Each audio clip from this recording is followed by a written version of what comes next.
오늘 예수님의 마음이라고 그랬는데, 우리 그동안 제가 와서 우리 교회 그 표를 만들었던 것이 있습니다.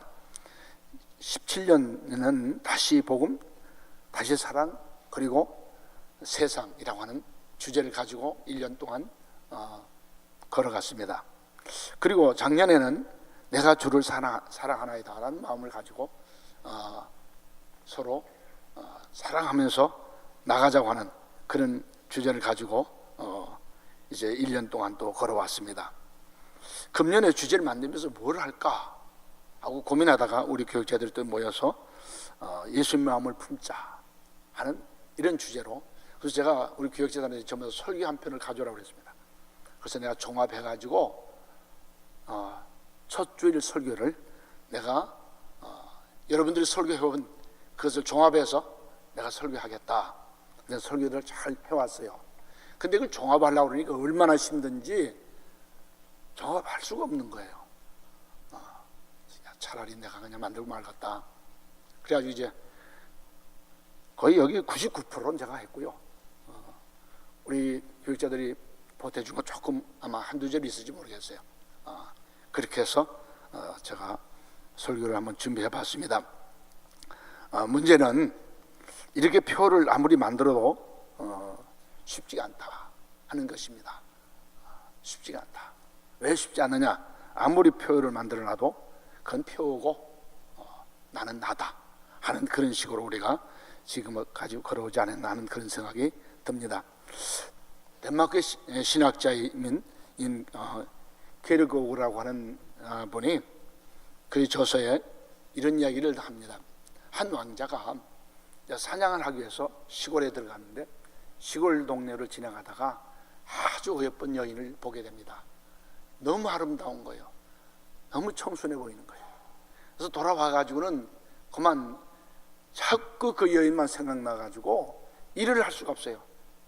그래서 어떻게 하면 내가 저 여인한테 내 사랑을 말하고 그 여인이 나를 사랑할 수 있을까 하고 고민하는 가운데 4가지 고민이 생겼습니다. 첫째 고민은 뭐냐면은 어떻게 저 사람한테 내가 자기를 사랑한다고 하는 것을 알려줄 수 있을까? 지금 왕궁에 있고 이 사람 농촌에 있습니다. 그래서 상당히 그것이 어려웠어요. 그러나 그것도 사랑하면은 못할 게 없다고 하는 그런 강구를 가지고 이건 이제 통과됩니다. 그 다음 두 번째로는 신분의 차이입니다.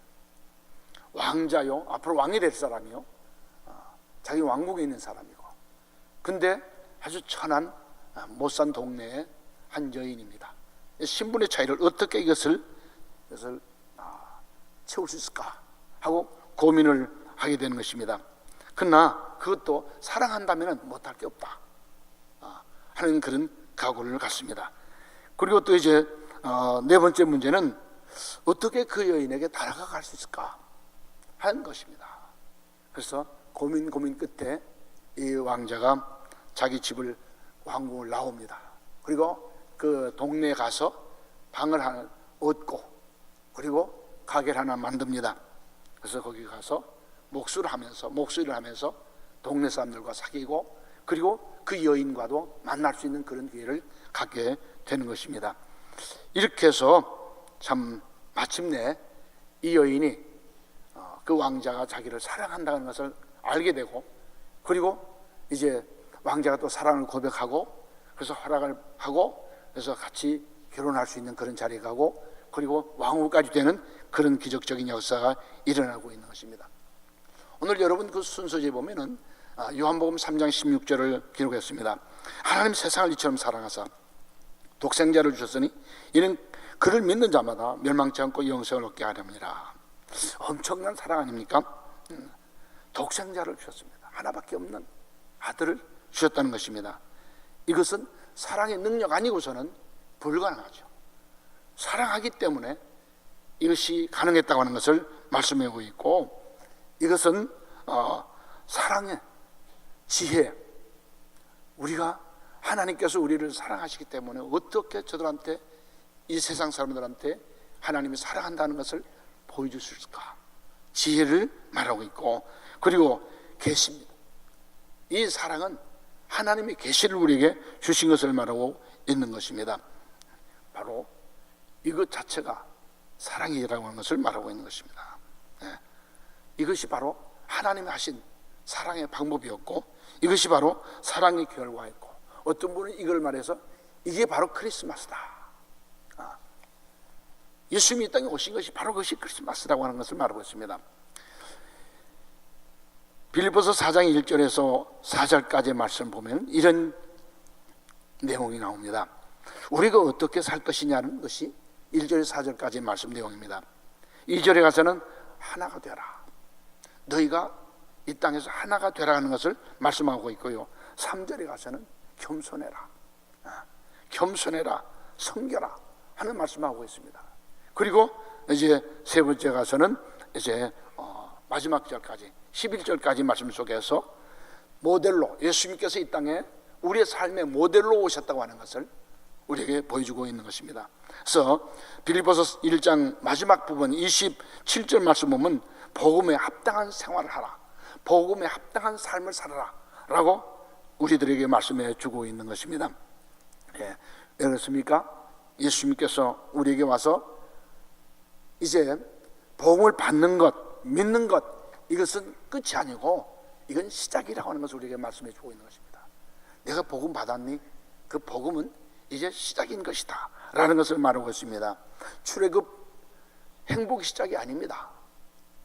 이제 저들이 노예라고 하는 것을 끝났지만은 이제는 이 행복을 창출하기 위해서는 엄청난 고난에 그들이 걸어가야만 된다고 하는 사실을 출애굽은 우리에게 말씀해 주고 있는 것입니다. 이민 갈 때는 굉장히 우리 아이들과 집사람은 부풀렀어요. 저희가 이민 갈 때요, 가면 뭐가 떨어지는 줄 알고 있었던. 가보니까 아니에요. 고생이 기다리고 있는 것입니다. 물론 돈을 잔뜩 쌓아놓고 가져가는 사람들이야 그것이 시작이 될지는 모르겠지만은, 저 같은 사람 아무것도 가지고 가지 못했던 저에게는 시작인 것이죠. 이제 고생. 그러니까 친구들이 그래요. 야, 저런 교회를 두고 어떻게 가느냐고까지 저한테 말하게 되었습니다. 지금 예수 믿는다고 하는 것은, 다시 말해서 하나님을 믿는다고 하는 것은 하나님 백성답게 살아라고 우리에게 말씀하고 있는 것입니다. 하나님 백성답게 천국 시민권을 가졌는데 천국 시민이 된 그 시민답게 살아라고 우리에게 말씀해 주고 있는 것입니다.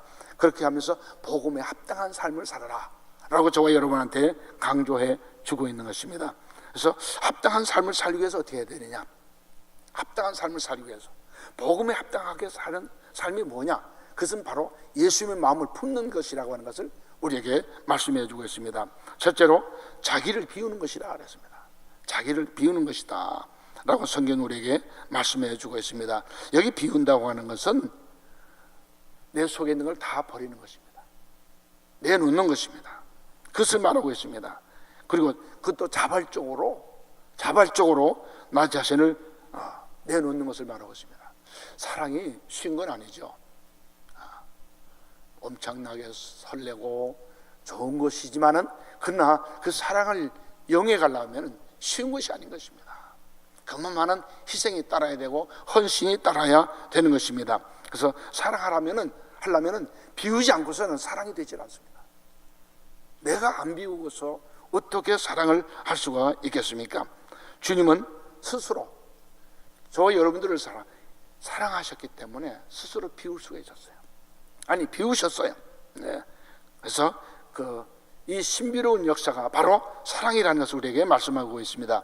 5절 7절을 한번 거기 기록했는데 같이 한번 읽어볼까요? 같이 봅니다. 시작.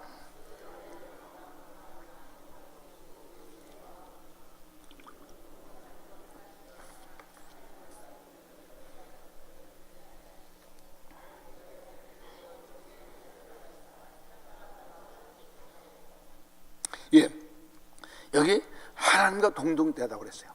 이 말은 무슨 말입니까? 하나님이시란 말이죠.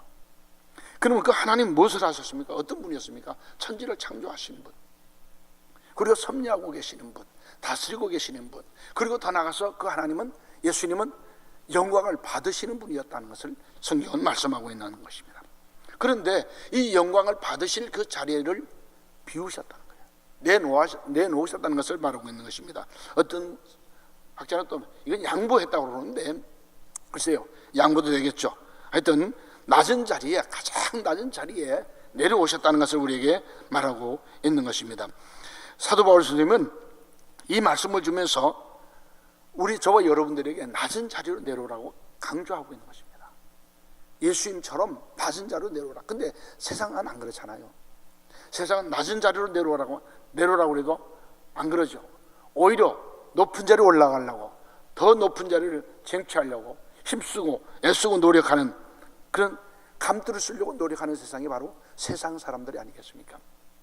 순리적으로 감투를 갖는 것이 아니라 부정적으로 상대방을 비방하고 상대방을 깎아누리고 정상모략하면서 높은 자리를 가려고 하는 것이 바로 세상 사람들 아니겠습니까? 근데 바울은 너희는 그러지 마라. 하나님 믿는 우리들은 그래서는 안 된다는 것을 말하고 경고하고 있는 말씀인 것입니다. 왜 이런 마음을, 세상 마음을 가지면 왜 안 됩니까? 세상 마음을 가지면 안 되는 이유가 뭡니까? 그것을 이번에서 말하고 있습니다.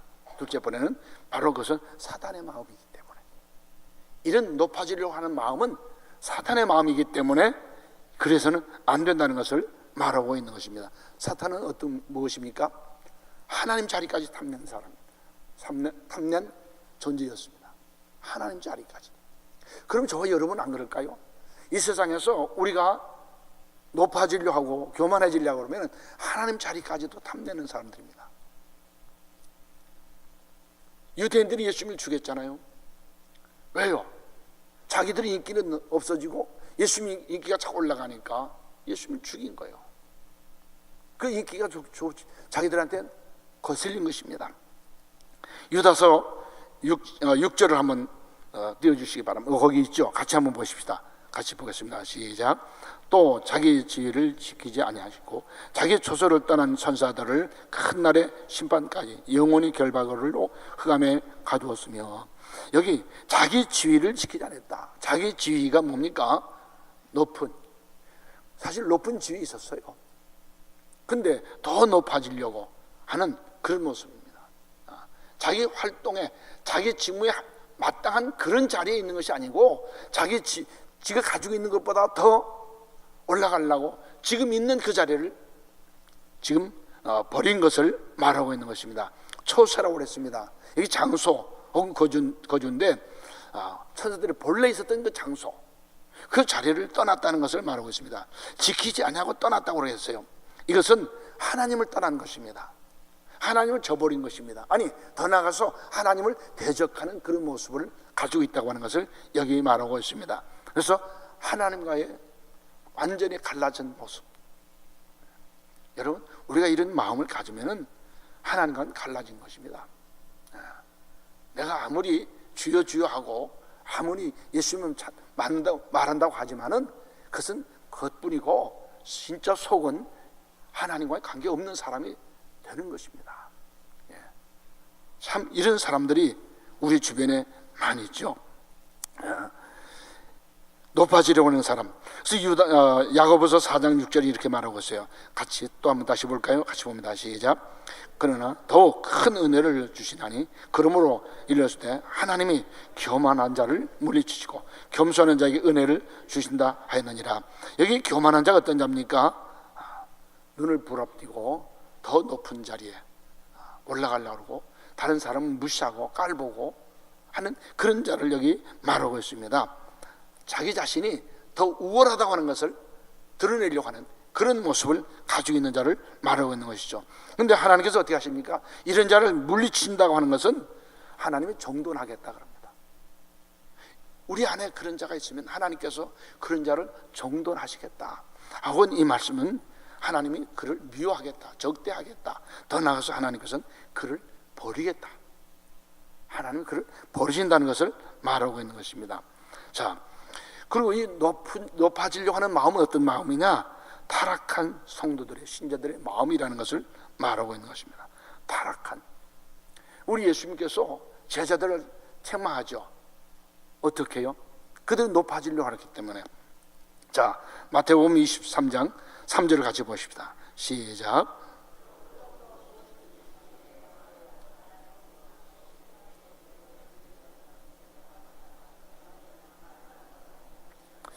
예, 무엇이든지 저희 말하는 바는 행하고. 왜요? 좋은 말이잖아요. 좋은 말이잖아요. 그것을 어떻게 하라고 합니까? 그들 앞에 그것을 행하라고 말하고 있습니다. 강단에 서서 목사가 말합니다. 좋은 말이잖아요. 그건 행하라는 것입니다. 그 좋은 말은. 근데 강단에서 그 좋은 말을 하긴 하는데 생활이 나쁜 사람도 있죠. 말하고는 전혀 다른 사람. 그래서 어떻게 합니까? 여기 보니까 저희의 하는 행위는 본받지 말라. 저희 하는 행위는 왜요? 그들 말만 하고 행치 아니하기 때문에. 강대상에서 이런 말 저런 말 아주 훌륭한 말, 재미있는 말, 참 뭐 원어를 파헤치고 또 진리를 말한다고 좋은 말들을 계속 하지만은 그 말이 그 사람과 행동이 같이 나가지 않냐면은 말은 받되 행동은 따르지 마라. 그래서 제가 가끔 그런 얘기 하잖아요. 말 잘하는 사람 제가 얼마나 부러워했는지. 말 잘하는 사람 참 부러워했어요. 물론 우리 친구는 나보다 말 더 못하는 사람이 있긴 있습니다만은 많이 있어요. 저보다 말 더 잘 못하는 친구들도 있어요. 있긴 있는데 그 사람들은 부럽지 않고 말 못하는 사람은. 근데 말 잘하는 사람들 참 부럽더라고요. 어떻게 저렇게 말을 잘하냐. 근데 그 사람들이 연구하고 진리를 알아서 기도하고 묵상해서 그 말이 나오는 게 아니라 전부 어디서 나오느냐? 컴퓨터에서. 머리가 좋아요. 머리가 좋아. 과거에도 책을 좀 읽었어. 그렇기 때문에 그런 말들을 아주 요리를 잘하는 그런 친구들이 있더라고요.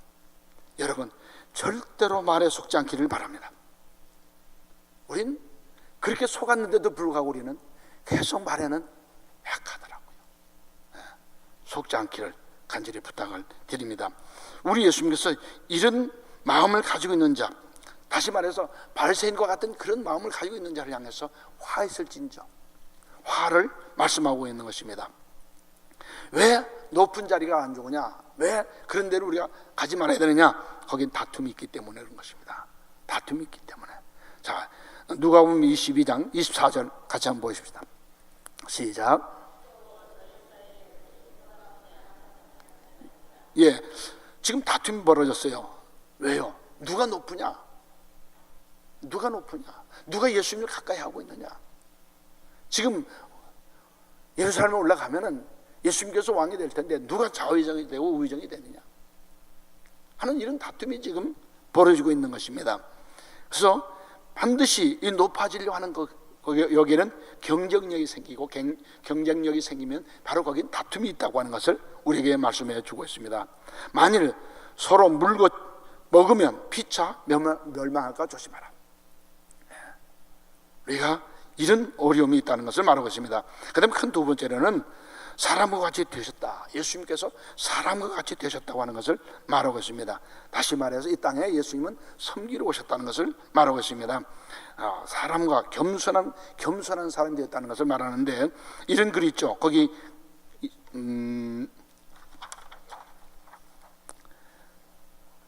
글이 있죠. 예, 그 큰 두 번째 1번 문제 같이 읽어보십시다. 시작. 교만은 같이 되어지지 못할 이유만 찾는다. 그러나 겸손은 같이 되어질 이유만 찾는다. 겸손과 교만의 차이가 뭐냐? 같이 있을 사람을 찾는 사람과 같이 못 있을 이유를 찾는 사람이 있다는 것이죠. 같이 하려고 하는 그런 사람은 어떤 사람입니까? 겸손한 사람. 같이 못하겠다고 하는 그런 사람은 어떤 사람입니까? 교만한 사람이라는 것을 여기 말하고 있습니다. 여기 비웠다고 하는 것은 앞에서도 말씀드렸지만 여기서 더 강조하는 것은 논쟁을 벌였다는 것입니다. 나는 논쟁을 하지 않겠다 하는 그런 의미를 갖고 있는 것입니다. 그리고 포기하는 것을 말하고 있는 것입니다. 나는 논쟁할 그 일을, 그 사건을 나는 포기하겠다. 나는 그거하고 상관없는 사람이다 하는 그런 마음을 갖는 것입니다.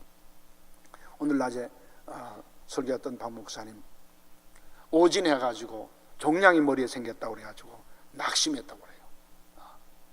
가지고 이제 모든 게 끝났구나. 끝났구나. 그래서 모든 걸 그렇게 되니까 다 놓아지더랍니다. 이것도 놓아지고 저것도 놓아지고 다 놓아지더래. 그리고 일주일 후에 병원에 갔더니 병원에 가서 다시 보니까 오진인 거예요.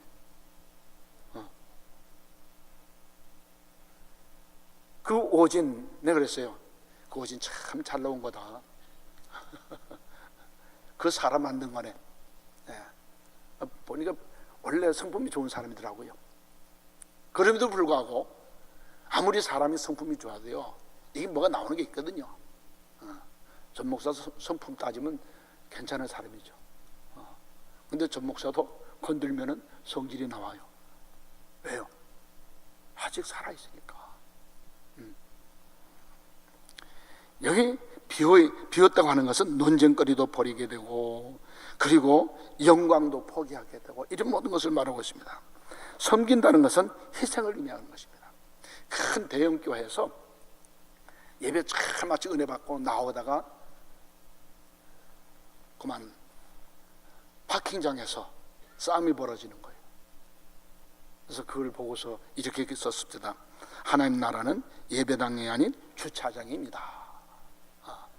하나님 나라는 예배당에서 거룩거룩하면서 말씀 듣는 그 순간 그때만이 아니고, 하나님 나라는 바로 주차장에서 일어나는 것입니다.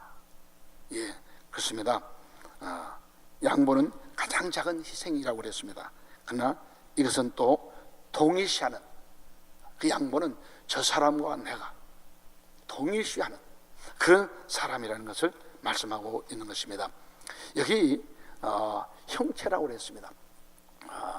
모르펜이라고 그랬는데, 이건 사랑과 같이 되었다 혹은 종과 같이 되었다라고 하는 그 말로 번역되어 있습니다만, 그 말보다는 더 우리에게 강조하고 있는 것은 진정한 사람이 되었다라고 그런 얘기입니다. 사람같이 비슷하게 된 게 아니고 완전한 사람, 하나부터 100까지 완전한 사람이었다는 것을 말씀하고 있습니다. 종과 같이 되었다 하는 그 말씀도 종 비슷하게 된 것이 아니라 완전히 종이었다고 하는 것을 말하고 있습니다. 그 전에 말씀드렸습니다. 종은 자기 생명도 내 거 아니고, 자유도 내 거 아니고, 재산도 내 거 아니고, 그리고 가족도 내 거 아니고 다 주인 거예요. 모든 것 주님 앞에 주인한테 맡긴 내용을 말하고 있는 것입니다. 그 전에 제가 이런 이야기를 했죠. 뉴욕에 살던 우리 친구 문교환 목사가 지금 죽었습니다마는, 공원에 나갔더니 한국에서 입양해 온 두 아이를 데리고 공원에 나온 거예요. 근데 그 아이들 전부 다 지체 장애들이었어요. 2명이었어요. 자기 집에 건강한 아이 3명 있는데 2명을 더 한국에서 버렸죠. 그러니까 부모도 버리고 한국도. 그런 아이를 입양해서 키우는 거예요. 그래서 자기 한국 사람이기 때문에 이 친구 목사를 보고서 자기 집에 초청하더랍니다. 가서 보니까 참 겸손하게 아주 겸허하게 사는데 펑펑 울고 왔다고 그래요. 나는 내 민족이지만은 나는 저렇게 못한다.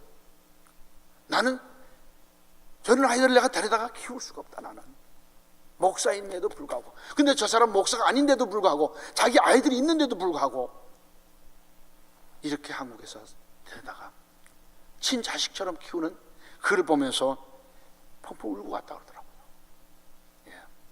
바로 겸손은 뭡니까? 그 사람처럼 되는 거예요. 나를 내놓는 거예요. 우리 예수님께서 종이 되신 거예요. 종같이, 종 비슷하게 행동한 것이 아니라 종이 되셔서 살아갔고, 우리의 사람 100% 사람이 되셔서 살아갔다는 것을 말하고 있는 것입니다. 예수님께서 십자가를 지셨어요. 이것은 모든 책임을 다 지신 거죠. 저 여러분들이 져야 될 모든 책임,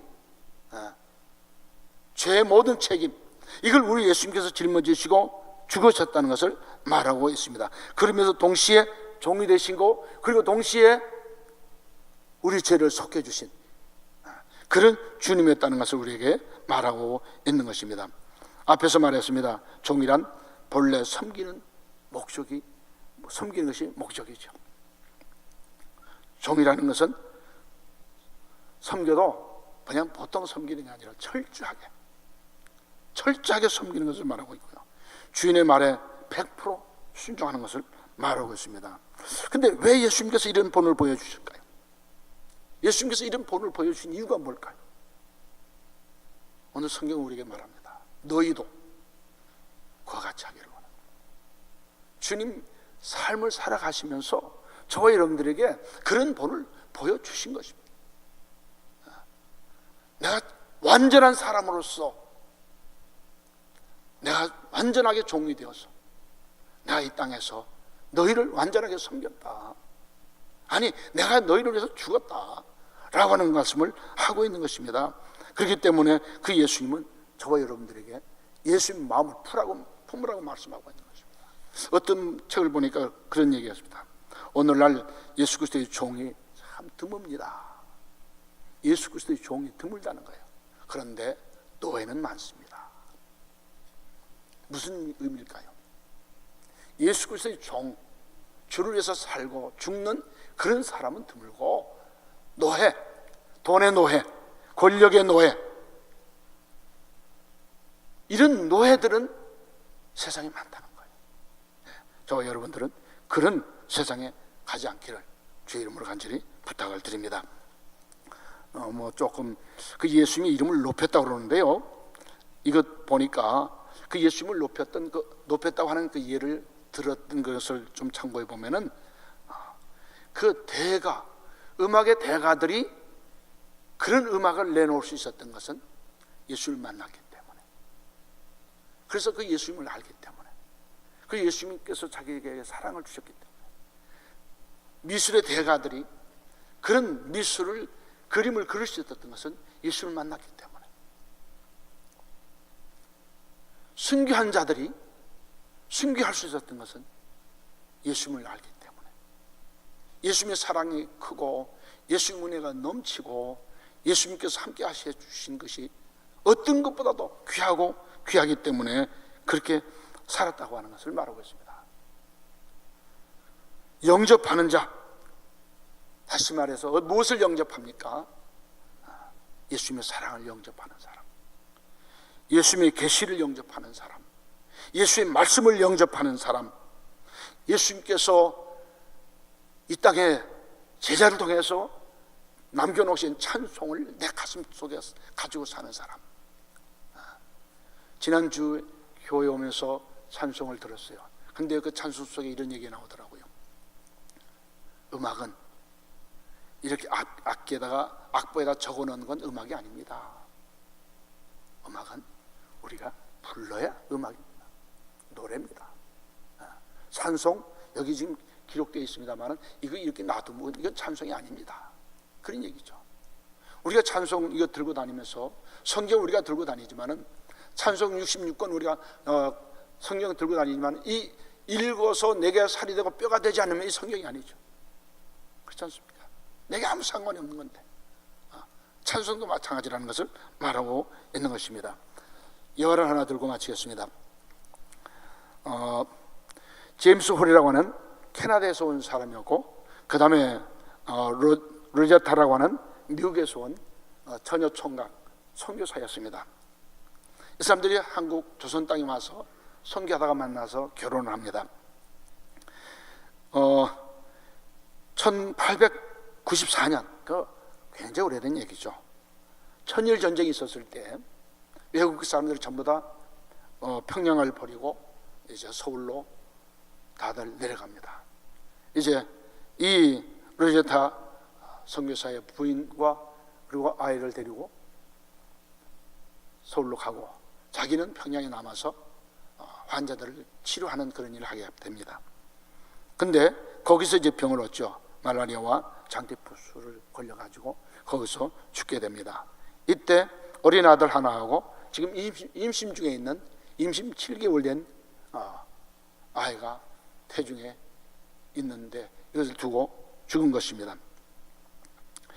그래서 그는 미국으로 돌아갑니다. 미국에 돌아가서 딸을 낳죠. 딸을 낳고 얼마 후에 그는 시댁, 남편이 선교사를 보냈던 캐나다 가서 그는 그 남편이 나갔던 교회, 그리고 그를 후원하고 있는 그 교회, 파송된 그 교회, 그린빌이라고 하는 교회를 찾아갑니다. 그랬더니 그 교회 교인들이 이렇게 말하고 있습니다. 우리는 당신 남편 때문에 조선을 가슴에 품게 되었습니다. 순교했죠. 죽었잖아요.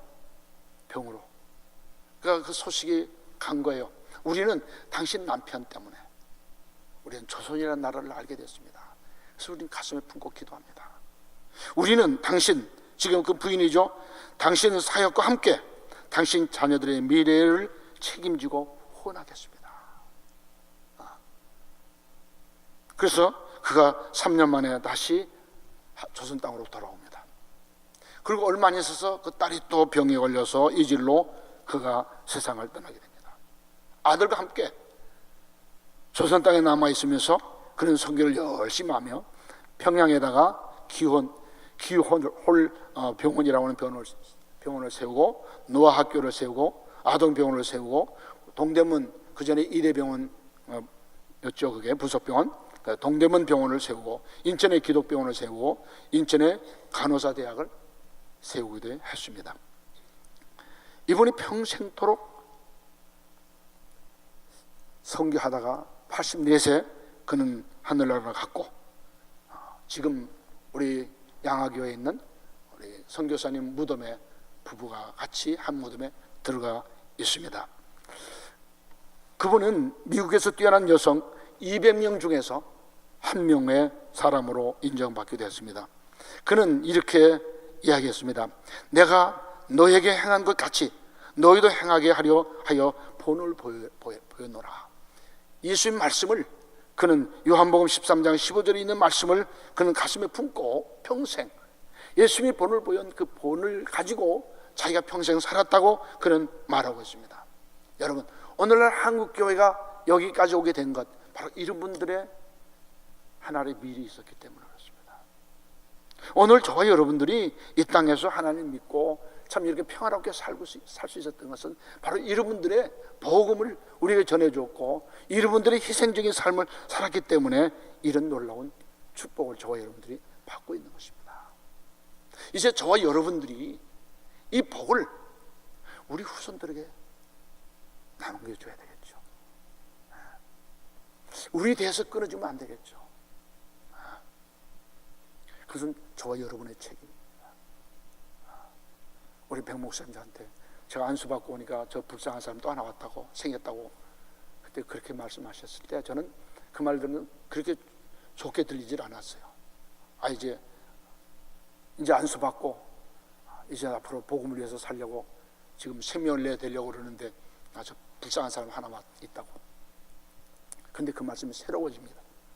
그래서 내가 우리 부교육자들한테 자네들은 불쌍한 사람들이네.